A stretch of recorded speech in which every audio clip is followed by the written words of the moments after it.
Hey guys, this is undercoverdudes all the way from Down Under, and today we're going to be talking about Combat Arms and Australian servers. As we all know, Combat Arms is going to be getting a massive update in the very near future. That entails a user interface update, a graphics update, and matchmaking. Now, what I really want to go and talk about today is Australian servers and how this game desperately needs them. As a bit of a note, all my examples for this video are going to be for Australian servers, but apply them as equally as possible to the fact that the current North American and the current European servers are not up to scratch. They are not in a 2016 setting, and they need to be completely reworked. They need to be completely renovated in order for this game to be taken seriously. So whenever I do an Australian server example, go and take it as equally as possible to the fact that NA and EU definitely need an upgrade. I've talked about Australian servers many times in my videos. Now, when I say Australian servers, of course I mean oceanic servers. I'm not forgetting about our New Zealand brothers, our Kiwi brothers all the way across the sea. I'm not forgetting about those guys. They are very big part of the oceanic community, but a lot more people just resonate with the term Australian servers, and thus I'm going to be using that for the rest of the video.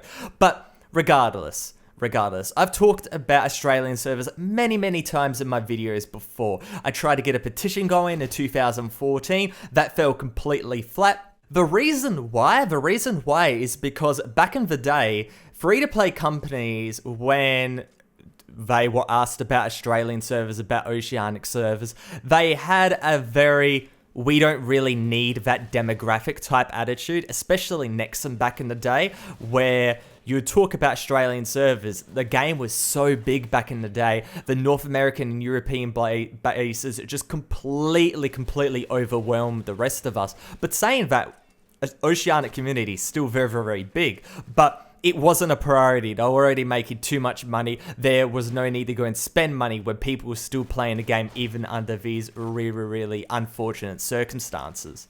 But over the last couple of years, companies, especially free-to-play companies, of course, pay-to-play companies have been implementing oceanic servers in their games for many years. But over the past couple of years, free-to-play companies have really woken up and realized that the oceanic region is a very important one, especially Riot and Valve implementing oceanic servers for their free-to-play MOBAs, and most recently, Nexon North America implementing Australian oceanic servers for their Ghost in the Shell First Assault. I was very surprised, and the servers work quite well. That is a very important point, and I'm going to go and reference it later on in the video. But getting back on topic, Combat Arms is a game in the past. It is very obvious that Combat Arms is a free-to-play first-person shooter for the 2012 era.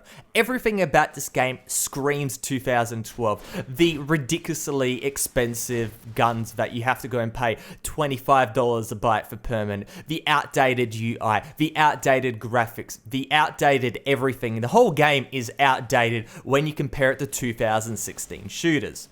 That brings up a completely different question. Why do people still play Combat Arms? And I'm probably going to go and make a separate video on this, but basically for me, it is the very unique gameplay. I don't know any other first-person shooter that can go and compare to the gameplay of Combat Arms. It is fast-paced, it is tactical in places, it is just a dream to go and play this game in the most optimal situations, be it 16-man junk fleet, 1-man army, it's absolute chaos, or search and destroy 5v5, playing it tactical. This game can go from one extreme to the other, and I don't think there is many other games that can go and really nail that down.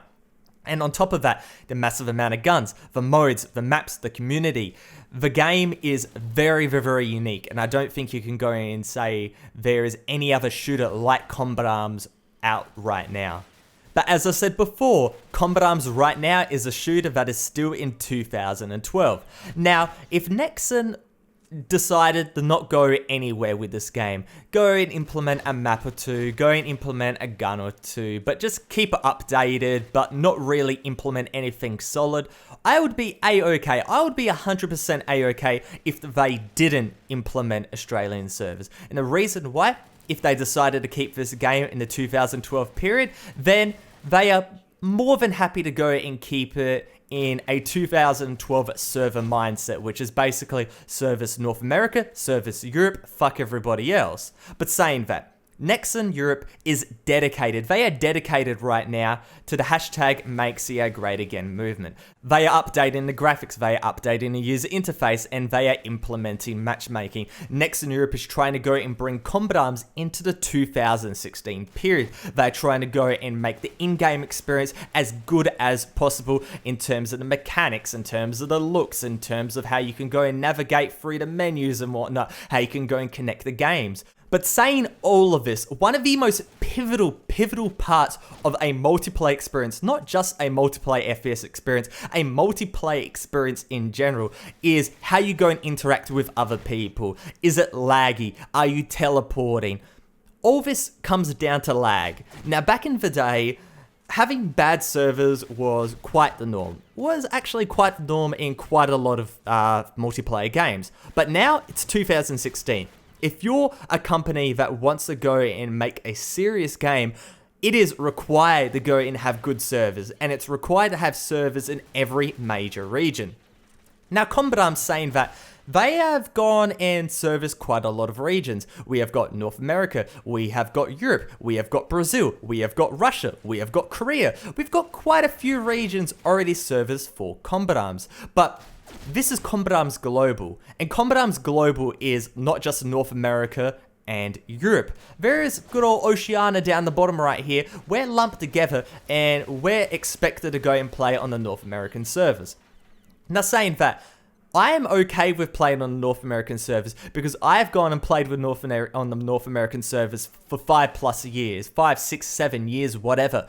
I know how to go and play around the lag and get the one up on people, but if Nexon's trying to go and market Combat Arms to a wider audience, a massive audience, and the first thing that an Oceania player does is they log in and they go to matchmaking, they see they've got a 250 ping, a lot of people see the 250 ping and instantly uninstall. I personally would instantly uninstall if it was any other game besides Combat Arms, the simple fact I've played this game for so long.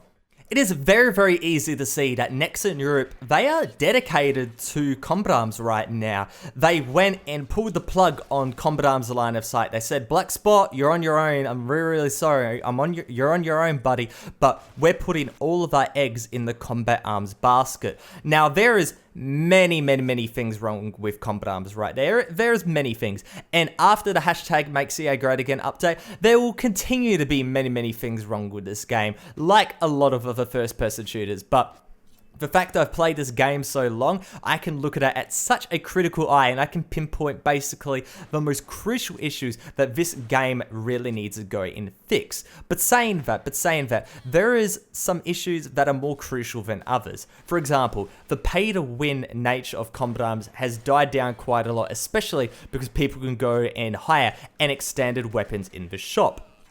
But with all of that said, Maxes are still out here, dual Scorpions are still out here, but a new player, when they first hop in game and they get blasted down by a Max's shotgun, it would be frustrating, but they wouldn't instantly realize that the game is pay to win in that sense. They wouldn't instantly realize it. But something they would instantly realize is a very high ping or a very unstable connection, and it's very obvious why we need Australian and updated North American and EU servers. Another remark I really want to go and touch on quite quickly, I'll probably make it a really big video on this, is the fact that Nexon Korea goes and gives a very low amount of funds to Nexon North America and Nexon Europe, historically at least. But now there's a little bit of a change of the tides. Nexon North America, they are publishing Lawbreakers, which is a AAA first-person shooter, and that obviously has Australian servers. And then you have a look at Ghost in the Shell First Assault. This game is a free-to-play first-person shooter. It has Australian servers, and the fact that Nexon North America has got more cash flow into it now, the fact they can go and do quite a lot of stuff with the company, they are really trying to go and break back into the West, where they really were not very significant for the past couple of years. Now they're trying to go and break into it, and with a little bit more money, it seems like they are going to do exactly that. Have a look at Nexon Europe. A lot of money's being put into Combat Arms, and the fact that Ghost in the Shell has Australian servers, come on. Combat Arms is a massive, massive game in comparison to Ghost in the Shell, at least. Can we go and borrow a little bit of space on the Australian server? Can Nexon Europe go to Nexon NA and say, hey, can we go and chuck a little bit of, a little bit of a server there for Australian players, for Combat Arms to go on there? I'm pretty sure it's possible. The companies are both interlinked, somewhat, at least. Overall, it would go and instill faith in the current Combat Arms Australian fan base. Anybody that quit the game because of lag, because they are Australian player, there is a possibility they could come back. And anybody that wanted to start playing Combat Arms but realized there wasn't Australian servers, there could be a possibility they would go and download the game. This scenario basically happened to me with League of Legends. When I first started playing, I played on North American servers, and then I quit until Oceania servers were implemented. And then when Oceania servers were implemented, I started playing again, and now I have thousands of hours on the game. So there is a big player base that Nexon Europe is missing out on. And I think, hopefully with this big update, there could be a server rework on the horizon. I have no information. To go and back me up on this, but it makes sense, doesn't it? It makes a lot of sense. But hopefully you guys enjoyed this video. If you did, make sure to go and give it a like rating. But other than that, it's Undercover Dudes all the way from Down Under. Out.